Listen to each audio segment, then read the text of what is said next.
Welcome all to the Law Council of Australia's this online event, looking downstream, the long-term costs of underfunding legal aid in Australia. My name is Dr Jacoba Brasch QC. I have the absolute privilege of being this year's president of the Law Council. And I'm looking at myself and I look a bit like an alien or jaundiced. So the lighting isn't very good, but trust me, I'm perfectly well. I acknowledge, and there's our Chief Executive, I acknowledge the lands on which we all meet across Australia today and pay my respects to elders past, present and emerging. I also pay all of our respects to Aboriginal and Torres Strait Islander elders who might be in attendance today. The Law Council is absolutely honoured to present a panel discussion this afternoon with our distinguished guest panellists, Michael Brennan, Jeremy Thorpe and Louise Glanville, all of whom bring multifaceted perspectives on the opportunities and challenges facing various legal assistance services as they help Australians navigate times of crisis and natural disaster, and often on the front lines. Now, let me tell you, some of you will know all of, some of you will know none of these people other than by name. So let me tell you about them. Pretty impressive, all of them. Michael Brennan is chair of the Productivity Commission. Previously, Michael was Deputy Secretary of the Fiscal Group in Treasury, the Federal Treasury, with responsibility for budget policy, retirement incomes, Commonwealth state relations, social policy and infrastructure financing. Before that, Deputy Secretary of the Victorian Department of Treasury and Finance in the economic area. Michael's also worked as an Associate Director in the Economics and Policy Practice at PwC and as a Senior Advisor to Treasurers and Ministers for Finance at the state and federal level. Mr. Jeremy Thorpe is the Chief Economist at PwC Australia and a partner in PwC's Economics and Policy team. With close to 3 decades of experience in government and as a consultant, Jeremy currently oversees work with a broad spectrum of non-profits I should say, corporates and governance, providing advice on how economic, environmental and social value or impact is measured and most effectively articulated. And I just pause there to note the word environmental, because perhaps 20 years ago, that's not something that people were necessarily turning their mind to. Jeremy was previously an economist with the Allen Consulting Group, the Federal Treasury and the Productivity Commission. Ms. Louise Glanville, Chief Executive Officer at Victorian Legal Aid, a position she has held since October 2018. She has, as you would expect, extensive experience across the justice, social services and government sectors. Louise is also chair of the Victorian Assisted Reproduction Treatment Authority and of the Western Metropolitan Partnership. Louise has previously been the CEO of Victorian Responsible Gambling Foundation, the Deputy CEO of the National Disability Insurance Agency, leading the early rollout of the NDIS, and has held Deputy Secretary roles at state and federal levels. Louise holds qualifications in law, social work and social policy. It's indeed quite amazing how many social workers then become lawyers, the shared pursuit of social justice. Now, many of you listening to this would know of the historic and the really fundamentally important Productivity Commission's 2014 report, Access to Justice Arrangements. It recognised the net public benefits to the community of properly investing in legal aid and the false economy of not doing so. The Commission noted that a significant funding injection was needed to increase access to legal assistance for many Australians. I'm particularly pleased to be doing this today because this will be my last webinar as President of the Law Council. My very first involvement in the Law Council, other than paying membership, was being brought onto the committee that worked on the Law Council's submission for what ultimately became the 2014 report. So there's a nice sense of the circular where I'm ending tonight. I have a little bit to go on my presidency, but this topic tonight is in fact what brought me to the Law Council in the first place.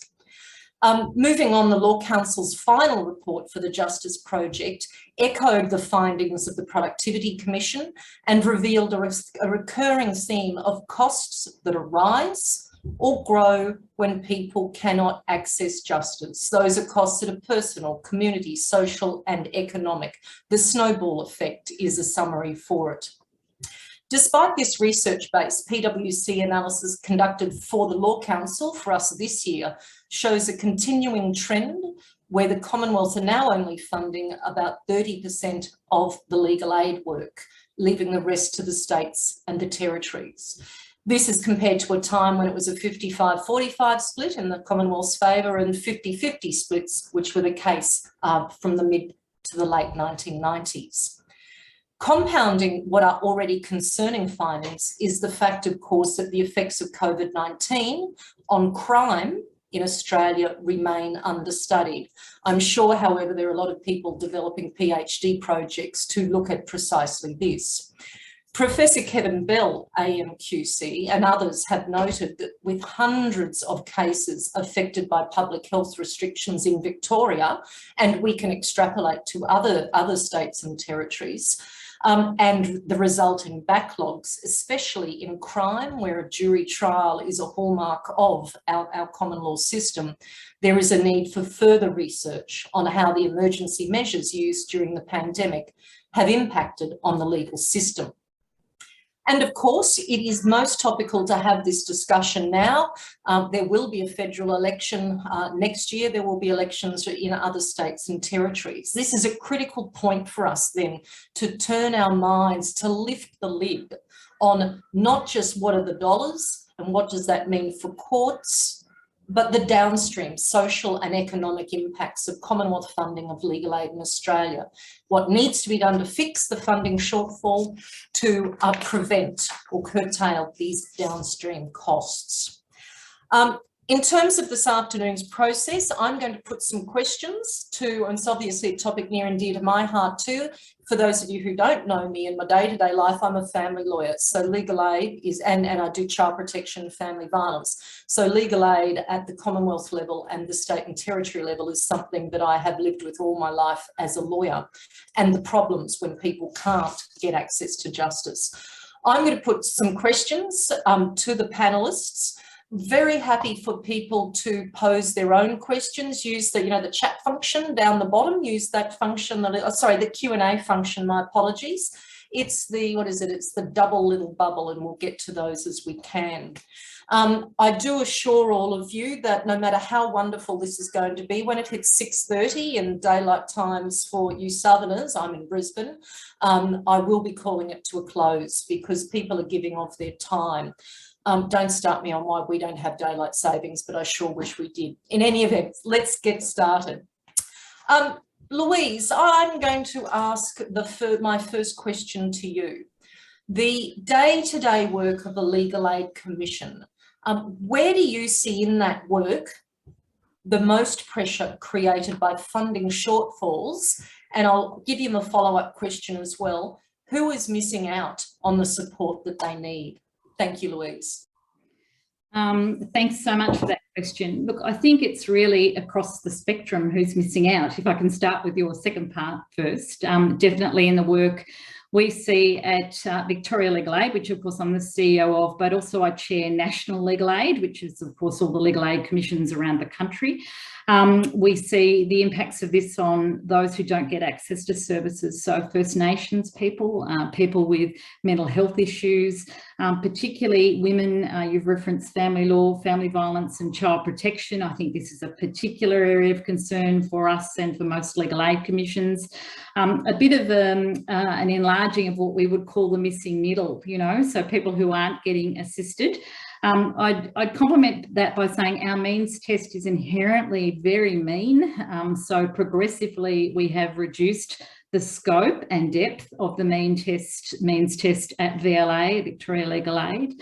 And we also see people experience not only in sort of the criminal domain, but of course with civil law issues, and COVID has really highlighted issues that relate to perhaps employment, housing security, accommodation, rental, income security, all those sorts of issues. So I think it is really across the board. I note that if I take the two biggest legal aid commissions, not necessarily the most important at all, I'm very comfortable with all of the National Legal Aid members, but if we look at New South Wales and Victoria in particular, which are the largest legal aid commissions, in Victoria in 1920 we received 27% from the Commonwealth of our total expenditure, and for New South Wales it was even lower than that at 23%. And this tells you something about, therefore, I think this collapsing sort of base core funding. The Commonwealth would quite rightly point to the injection in funds that they've made to legal assistance generally, but often what this is towards is things like important things, but like disaster legal help or particular one-off or term limited funding. And what we're really seeking here is to have core funding increased in recognition of a range of things such as population increase, the complexity of people's legal issues, and the fact that often people's legal issues and social issues are intermingled. We're also keen to recognise pipeline effects across the system in which we're in. So, for example, terrific contribution by the Commonwealth, close to 100 million for additional about 50 judges and judicial registrars in the Commonwealth courts, but with no consequential costs or thought to what does this mean for those around the courts that must support this work. So I think the bottom line really is that without thinking more thoroughly about core funding for legal aid commissions, inherently more and more vulnerable people will not be getting assistance. That will put pressure on other systems such as the family law system, the child protection system, mental health systems. It also puts pressure in the civil domain, as I've described as well, even though I know our primary focus here is in the criminal domain. But really important that we think about that. And I know that you have to live within your means, and governments give you the money that they think you need. But you really have to have a good analysis of demand, and you have to understand that if you've got a pot of money and you have to use it as wisely as you can, you will direct it more and more to this very narrow group of people who become eligible for the reasons I've outlined. Thank you, Louise.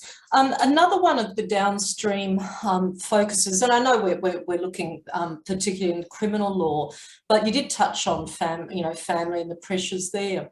I'd invite everyone to think about the children, because if parents aren't able to access justice, if they're unable to get legal aid, if they do it themselves, and we all know that doesn't necessarily go so well, there's also the flow-on effect to the children who, through no fault of their own, may not see both parents, or they may not see one parent just because the person was unable to get legal aid or private assistance and was unable to navigate the system themselves. And that's a tragedy, because children's attachments set them up for life in either a good way or a bad way, and it's not often thought of. Michael and Jeremy, I'm going to ask you both the same question, but I think, Michael, I'll go to you first, and then when you're finished, Jeremy, you take over. If each of you could please outline for all of us one particularly significant downstream cost that results from people missing out on the legal support they need, and I don't care what it is, whether it's social, economic, or other. So, Michael, I'll begin with you, and then when you're finished, Jeremy, you just take over. I won't unmute. Thanks, Jacoba. I'll go to the issue that we've dealt with most recently. As you made mention, in 2014 we did the Access to Justice report. That was pretty significant. It did point to a shortfall. It certainly pointed to the likelihood of a false economy in economising excessively on legal aid funding. That said, as I stand here today, it's a bit hard for me to have a professional view on whether legal aid funding is adequate or inadequate.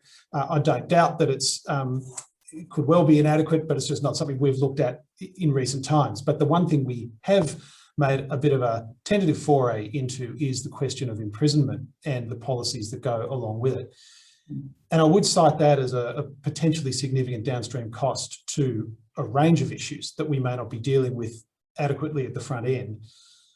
And the headline kind of sticker shock thing here is that for much of the 20th century, the imprisonment rate in Australia was reasonably stable, you know, oscillated around about 100 people per 100,000 head of population until the late 1980s. And from there, it just took off and has basically been on an upwards trajectory such that it's basically doubled over that period. And over a period where it's not particularly clear that Australians are less safe. So we've seen a very significant rise in the rate of incarceration in the overall prison population, such that the overall fiscal cost of imprisonment is in the order of $5 billion per annum in Australia. The cost of incarcerating an individual is around $330 per prisoner per day, which is a fairly significant fiscal cost. And I guess what I would note that places the legal aid issues in context is when you look at the overall spend by governments in sections of the system, the police budget is by far the largest. The corrections budget comes a little way behind that. And the cost of administering the court system, of which legal aid is a part, is really relatively small. And so there are sort of risks that we are neglecting small but meaningful parts of that value chain, for want of a better term, that are having very significant downstream costs on overall incarceration. I'll finish with a couple of stats just to put this into quite stark relief. Australia's overall imprisonment rate is roughly in line with the OECD average. It's nothing special in terms of the developed world, though it's materially ahead of most of Western Europe and East Asia, a long way below the United States. But if you just looked at the growth in our prison population, or the growth in the imprisonment rate over the last couple of decades, ours is third highest in the OECD. In other words, we've been on a trajectory that not many others have been on, and it's not altogether clear why. And so I think that's a kind of a headline thing for Australians to kind of grapple with and for policymakers to grapple with. It's not clear that that was ever really a single conscious decision, but rather the summation of a series of smaller things, tightening bail here, tightening parole there, a bit of mandatory sentencing here, a bit of legal aid funding shortfall perhaps here, perhaps some high police numbers in other areas. So a series of individual decisions that didn't necessarily add up to a single decision to increase the incarceration rate at vast fiscal cost to taxpayers. I'm going to go on from there, but I'm going to step it back a bit and maybe obviously that's a very, at the end of the day, that's both a fiscal challenge and a justice challenge, I suspect. But let me go back to maybe just the efficiency of the courts. That doesn't sound very exciting, but I think when we've looked at legal aid in the past, and more than a decade ago, Michael, in fact, and I did some work, particularly looking at family law. And what we saw when we did that was, in fact, this is like a health prevention here. Legal aid has that kind of avoided cost benefit. In other words, if you can actually spend more money injecting into the system early into the legal process, you can avoid actually having matters before the courts that maybe shouldn't be there. You can actually avoid or provide greater justice because people will not try to represent themselves and have maybe less effective outcomes as well. And when you add that up, it was in the order of $2 benefit for every $1 of cost. So in other words, for every dollar of legal aid, it was generating roughly, give or take, about $2 of economic benefit. And that sounds very economic-y and dry, but what does that actually mean? Well, it manifested itself often in the case of just delays to justice. And we know where we have backlog in courts at the moment, maybe we have a tendency to go, we need more judges and lawyers and new court facilities. In fact, this is a demand management exercise as much of anything else, because legal aid has that ability to, in a sense, provide better advice early on in the process, and things can progress that really need to progress, and things that maybe should be settled in alternative manners or better advice given don't need to progress through a different legal resolution channel. And so that then goes to the backlog of the courts. And so, justice delayed is justice denied. And so in that context, legal aid, I believe, has that role of reducing that backlog. Now, it doesn't solve it, and there's a whole lot of factors, as Michael's kind of pointed to, but we know that if you can invest more into that space, you've got a better chance of actually having a more efficient legal system, at least at the margins. Again, it doesn't solve everything, but that seems to be, to me, relatively clear evidence out of the literature. Thank you, Jeremy. We just, we've had some Q&A comments, one particularly about what a solid piece of work that Access to Justice report was, and indeed it was. And a question which perhaps none of you will be able to answer, but someone might be able to answer it. I mean, if you can, please do. Person who did their thesis on sentencing some years ago, it was noticeable that the imprisonment cost per head was increasing rapidly. Does anyone know what the rate per annum is now Australia-wide? So I'm not sure any of our panellists would necessarily be able to answer that, but anybody listening, feel free to add a source document or an answer to that. Jeremy, I'm going to stick with you. In the report which PwC recently provided to the Law Council, and thank you for it, it was projected that between the financial years ending 21 to 25, the level of additional legal aid funding required from the Commonwealth to match the spend from the states and the territories may total 1.5 billion. B4 billion, people, B for Bernard Bat Ball. How did you get there? How is that amount reached, and how, if it does, differ from assessments provided to us in previous years? Yeah, thank you. I won't claim it's rocket science. It's a bit of getting some numbers and seeing what both the committed projected spend is by the Commonwealth and the states, and understanding population growth and trying to bring it, and understanding where we at least hope inflation is going, and trying to bring it down. So what you do see is there has been a particular change here. And there's two significant trends that we're seeing intersecting at the same time. But even before that, there's a longer term trend that you've already highlighted, which is we've seen the proportion of funding over time shift in proportion terms away from the Commonwealth and to the states. So what maybe once was a 50-50 funding split now certainly is not that, and the states bear the largest percentage of the cost. But the two significant trends that we see looking forward are the Commonwealth grants are expected to fall relatively significantly. Previously, on a per capita annual basis, they were pretty flat. And so the projections as they go forward are to show those falling. And so that's a bad outcome. But at the same time, state grants are expected to flatline, whereas previously they were growing. So we have two forces essentially working, I'm not sure if they're working against each other or in the same direction as each other, but in either way, it is the Commonwealth to spend less and the states to spend less in that. And what does that mean? So we did it this year, we did it a couple of years ago, and let's just match where we've got matching years. It's about a $70 million per year differential that we see now from when we looked at this 2 years ago. So on kind of any metric, it's a poor outcome from a legal aid perspective, and the trend is not heading in the right direction going forward. Most disturbing.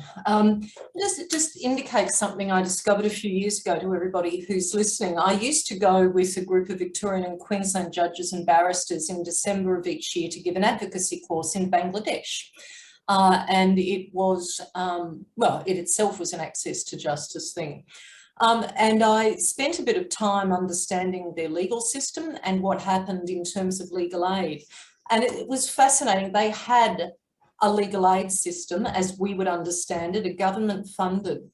But in the early 1970s, the intellectuals of Bangladesh managed to get enough money together that they also have a private legal aid system, It's fascinating. I've kept in contact with them and have wondered at times whether, whether there was something in that for us. But there was a board, the money was blind, there was enough money raised that grants of aid can be given. This, of course, in a place where people can be imprisoned pre-charge. And we never in all of our years, despite requests, were actually able to go and look at a prison. But there was a fascinating funding model there. The intellectuals in 1971 realising that government legal aid was never going to meet the need. And so they did a self-help regime. It's very well regulated. Louise, over to you. Your extensive experience across the justice, social and government sectors. Is there any particular point in a person's trajectory through the criminal justice system where you think the assistance provided by legal aid can be transformative?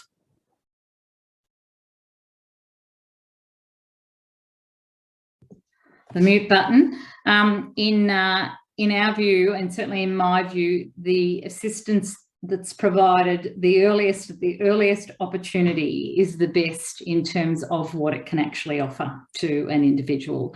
And I think one of the things about COVID that's been interesting has been the fact that we've had to work and operate differently. And at Legal Aid in Victoria, for example, we've developed Help Before Court, which is a bit like an online duty lawyering service. And the courts themselves have developed sort of early resolution processes, new types of processes that aren't so much linked to a court event, but some action actually occurring at a particular time.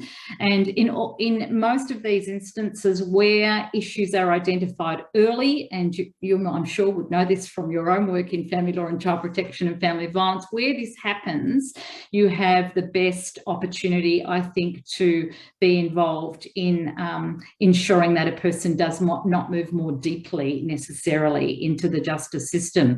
Now, that said, of course, and I'm thinking of perhaps the police numbers around the country that have been employed over the last decade, to take up some of Michael and Jeremy's points. It's really important in that system approach that we all take up that sort of early intervention piece, whether we're lawyers or we're not. And what we know is that if police exercise more discretion, they use the swag of tools that they have available to them in order to caution or to divert or whatever it might be, then that is inherently good, particularly for younger people in the justice system, but more generally. So I think for me, it's getting in there early, and we try and do that. Most legal assistance services try and do that by early information, early advice, trying to nail the issues very early on. I think the second way is by linking non-legal advocacy with legal advocacy. And we've seen this, if I can take an example used in the child protection system, whereby we have both legal and non-legal advocates working with those who are using our services or clients. And we find that this, in fact, diverts people away often from systems. In the child protection system, the worst thing someone can do is not do anything. That is, they get a notice, they don't act, and then it just rolls on and they eventually end up in the children's court.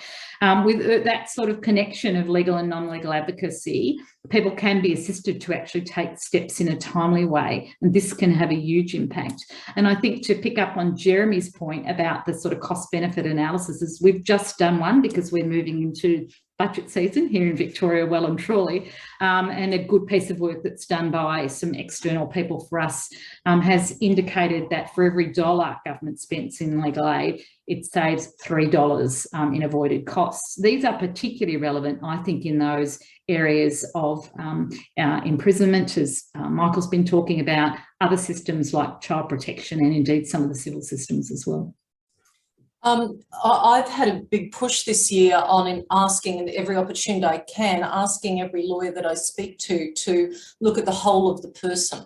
They're not just a legal problem. Yes, there is a legal problem, But how are the children? Are they going to school? Are they, you know, how's your accommodator, et cetera, to look at, and I must say for judicial officers as well, to look at the whole of the person, whichever of the systems that they are in. Thank you. Can I just say the Mental Health Royal Commission in Victoria highlighted exactly that. The people were entering the justice system and the criminal justice system in some significant part because some of their mental health issues had not been attended to by that system. So you can see how this rolls and translates. And then we have systems that don't necessarily talk to each other as well, the silos, that education's not talking to health, not talking to, because they're all so busy focused on the problem at hand. So I invite you all to, when your client comes in or through the door, look at the whole of them. You tend to, as a lawyer, I think, when dealing with clients that are in need, you end up becoming a bit of a pop psychologist at times too, and finding what is the issue and what can we do for them, because otherwise the problems just escalate. Thank you to the people who responded to the cost per capita question. That's very handy. Thank you for that. Michael, over to you. Last month, the Productivity Commission released a research paper on Australia's prison dilemma and linked a striking growth in the remand population in Australian prisons to findings by a recent study across 10 jurisdictions internationally, including the New South Wales, suggesting that systemic issues, including inadequate legal aid funding, were responsible. Could you tell us a bit more about your findings in that research paper and how they tie in, you know, with what we're discussing today, please? Yeah, look, I think the remand issue is very interesting in all this, in part because it is, I think, an example of where sometimes we, whilst looking the other way, fail to see the big trend. I mean, people, you guys no doubt do detect it because you're close to it, but policymakers in general turn around and, you know, see that basically the proportion of the prison population that's on remand has roughly doubled in the space of the last decade or so, such that 2/3 of the growth in the prison population is actually growth in remand. And the average time spent on remand is growing from our figures 4.5 months on average to 5.8 months on average.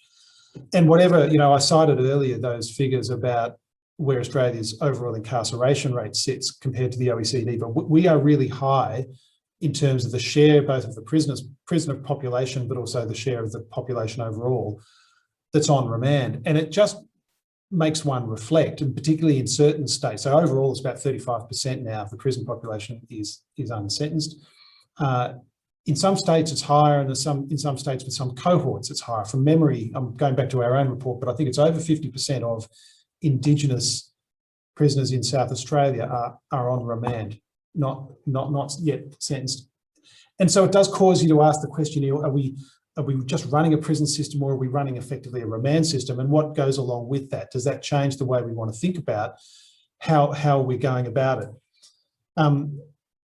As an accompaniment to that, I mean, as a non-lawyer, as a sort of a relative newcomer, and forgive my innocence coming at this newly to the criminal justice system, I guess it surprises people like me just how many prisoners there are in prison for very short periods of time, because most of us kind of associate prison with serious crime, understand that there's a natural community expectation that people will be locked up for long periods of time when they've committed an egregious or heinous act. But very, very high numbers of people, particularly among the Indigenous population, that are in prison for 6 months or less. And I think, to your point, Jeremy, about the sort of false economy or the payoff, it does seem very short prison sentences seem a likely candidate for very high costs and very small benefits, I would have thought. Your question, Jacoba, about systemic issues is opposite. And this is not so much about the remand population as the prison population in general. But we just summarised, you know, the nature of the characteristics of the prison population, which clearly do give a strong sense that there are deeper underlying structural factors at play. So 29% of prisoners are Aboriginal or Torres Strait Islander. 60% had been in prison before. 65% of prison entrants had used illicit drugs in the last year.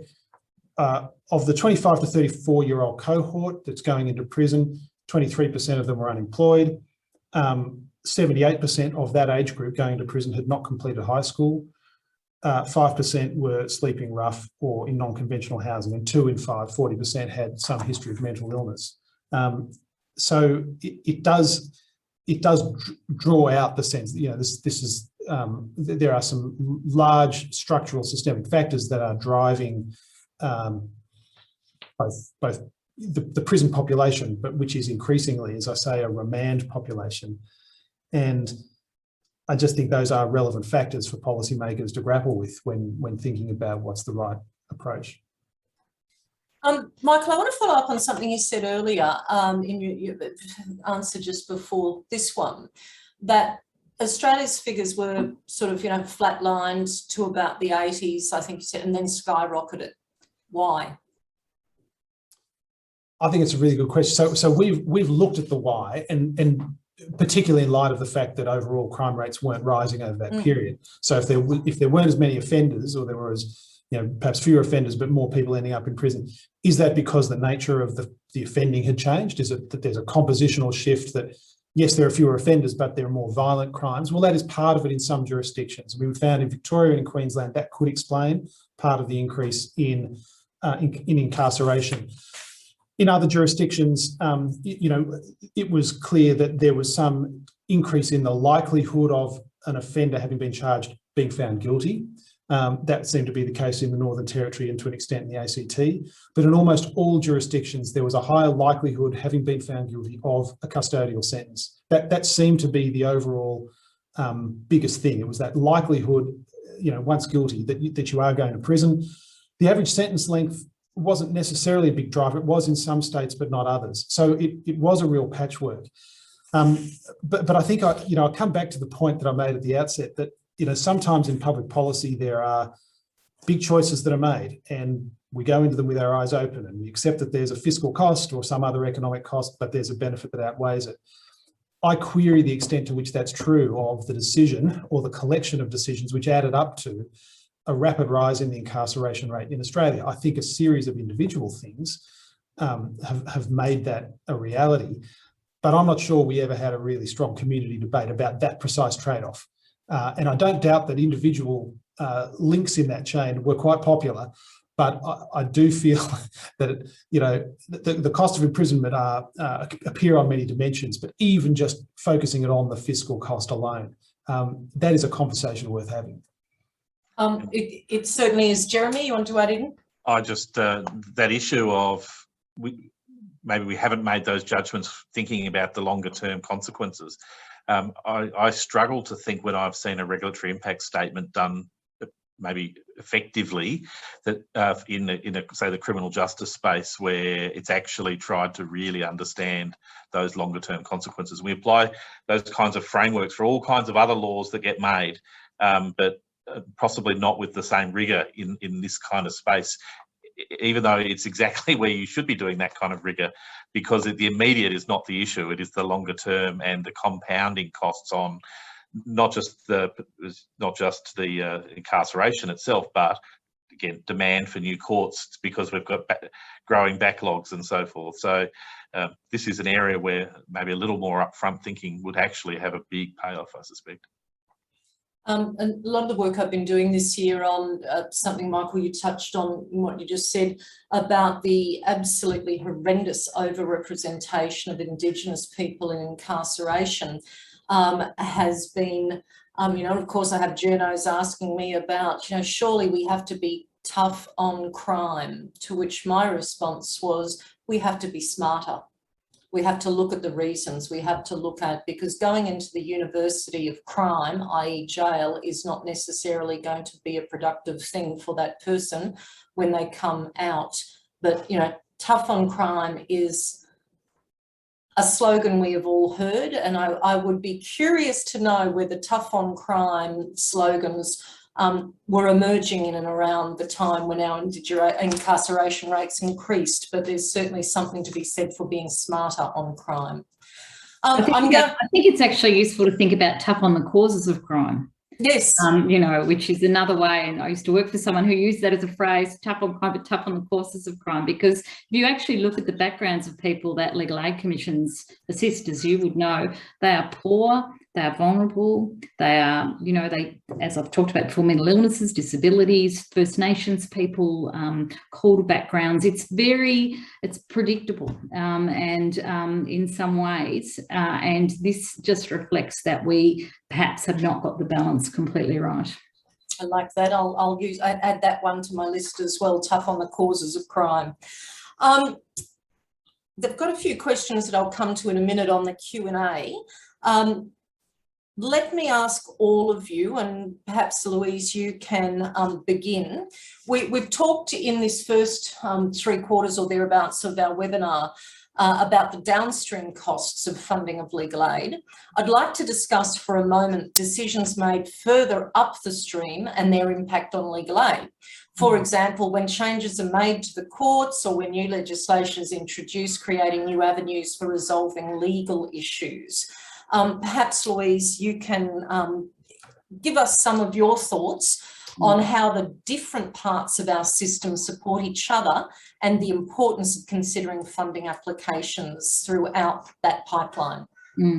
Well, firstly, I think that there's not a great understanding, if I can be frank, about the justice system as a system, or indeed the legal assistance sector as a part of that system. And I think that is a particular problem. I think people more readily see the education system, you know, they can see health systems, but there's something that people just don't grasp in quite the same way. And I think it's for politicians as well, that the justice system is, for example, not just criminal justice. And that's the first problem, that there's civil justice, there's family law, there's many other areas in there. And I think that's a primary thing. The second point I would make is, I think certainly in Victoria, we're getting better at joining up the parts of the system and presenting singular bids for what is needed. But I think historically what decision makers on funding, whether they're in departments, you know, central departments or politicians, they have been confronted with individual bids from individual organisations, if I can call them that, within different parts of that system.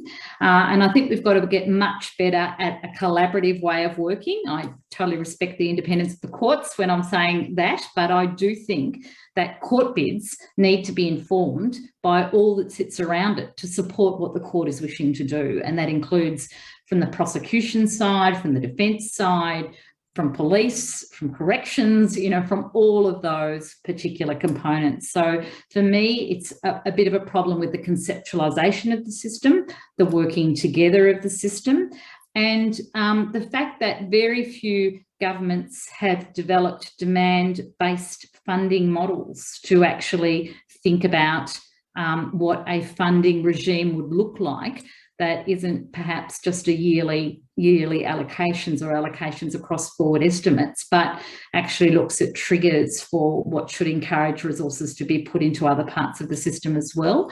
New South Wales, for example, has quite a good system in the criminal justice where it looks at the pipeline effects. If you bring on, you know, 4,000 more police, what does that mean? If you, in child protection, in Victoria, if you bring on 620 more child protection workers, what does that mean for other parts of the system? So I think governments committing more thoroughly to demand-based funding models that include not just, you know, a population growth, but some recognition of that, some costs for inflation, but also costs for interventions along the pipeline that are going to affect different parts of that system. It's really essential that these models become de rigueur, that they're sophisticated and matured over time, and that they can assist in actually adequately funding the system itself. Thank you. Jeremy. As an outsider, can I throw another one into there? And maybe this is throwing stones, so please bear with me. We need to continually be looking at the profession and the courts combined as well, from the perspective of are we operating as efficiently as we can and challenging the orthodoxy. And so it's been interesting, and we were talking about this before the call, in the COVID world, suddenly we had to do things differently. You know, what do we embrace and keep, and challenging the ways we've done it, we had to do it there. there are a range of other things that can be done as well, which are not asks of government for funding, but it's a challenge to the industry to actually change itself. I think there's a lot in that, Jeremy. We have some research that says lawyers are jolly hopeless at adopting change. And with particularly technology, it will take us 4 to 5 years to go to as a collective to take on board something. Of course, March last year, we all had to suddenly, understand what a mute button was and, Zoom, et cetera, and how do you get a background and all that sort of stuff. But there are, for those who have access, and not everybody does, I would like you all to think about the services you provide, everybody listening to this, because there are opportunities for us to give our services in a way that enhance or provide access to justice to people. And it's certainly something we are in discussion with the federal courts, because that's where our main remit is. Do you actually have to have people travelling, in my state, from Mount Isa to Cairns, which is a 3-day event if you're driving, just for a mention? They've survived the last 2 years beaming in or phoning in. Why can't that continue? I have clients now asking, well, I don't want to drive down from Toowoomba. It's 2.5 hours each way and it really stuffs up my ability to pick the children up. Can we meet by IT? So there's a lot of good in the access to justice space that, of course, can come out of this, but so long as we don't forget the digitally excluded or those who aren't as savvy or simply don't have the bandwidths and the resources to operate or the phone plan. Michael, back to the upstream question. Is there anything further you want to add? No, I thought Louise answered it very well. I really like the idea of having, in effect, greater inbuilt cost implications associated with the sorts of funding bids that come forward, because I think that's just a kind of an internal technology to government that can actually be very powerful in sharpening decision makers' focus on the true and full implications of whether it's some additional police or something else. I mean, I apologise for dwelling excessively on the fiscal angle here, but it is my background. But, probably to me, one of the greater frustrations, and this goes back to previous experience, is that some of unfortunately, the nature of these law and order issues, because passions run high, they go to deeply held views philosophically one way or the other. It's almost as though the fiscal angle is discounted altogether and shouldn't really matter. So a proposal comes forward to abolish suspended sentences, or a proposal comes forward to tighten bail laws, or to take a different approach to parole, or impose some mandatory sentences, etc.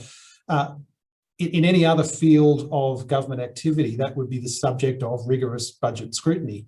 But for some reason in this area, it is not so much. And I think that's a cultural issue within government. It's almost, you're seen as, well, excessively bean counterish and impolite to sort of point out, well, is it really worth the cost to do that? Because it's a pretty significant outlay.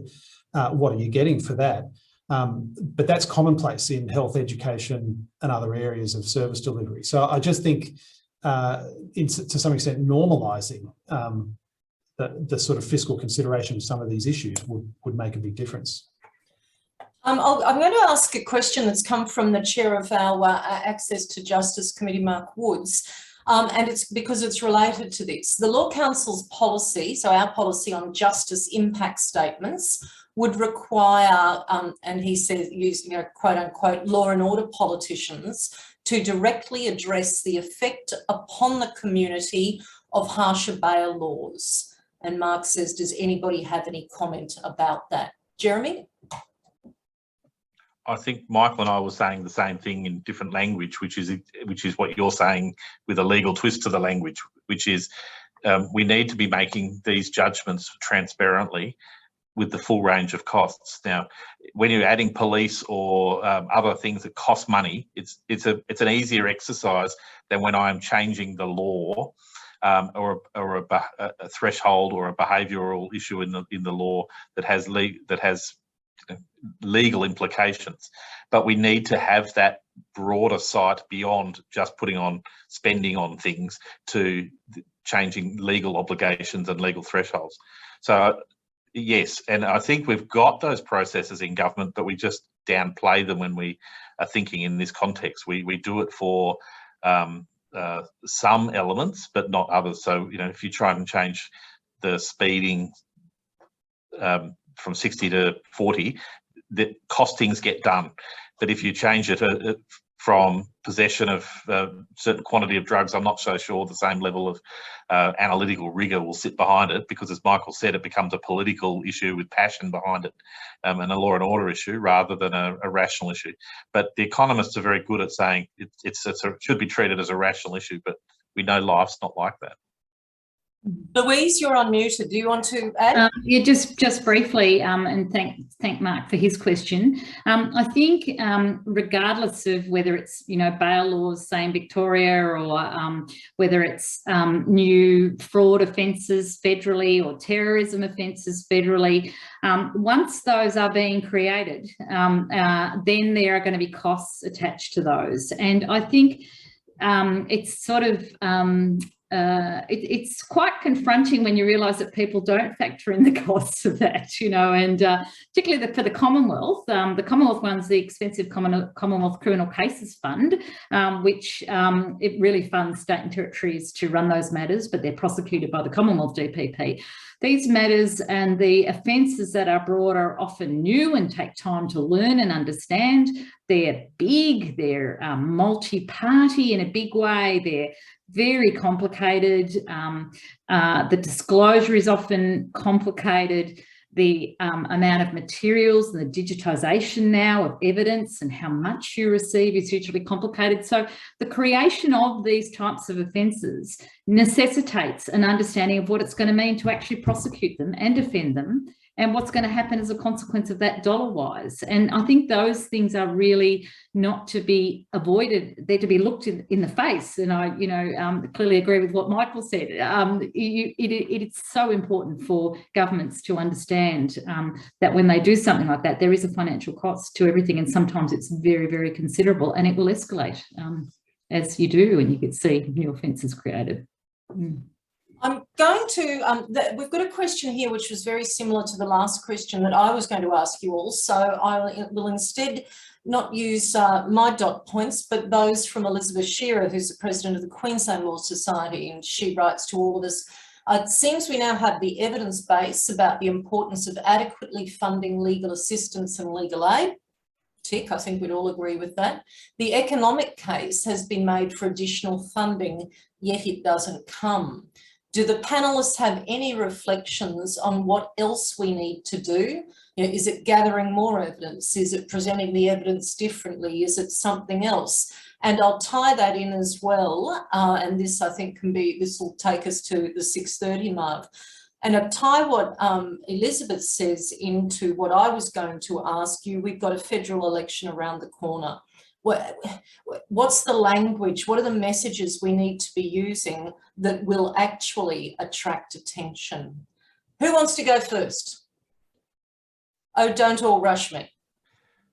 Louise, thank you. Look, I just think there's a really significant piece that is about early intervention and avoided costs. So I think that will resonate for politicians when they spend the time to be able to understand it fully, because it is quite complicated. And Jeremy's saying, no, it'll never resonate.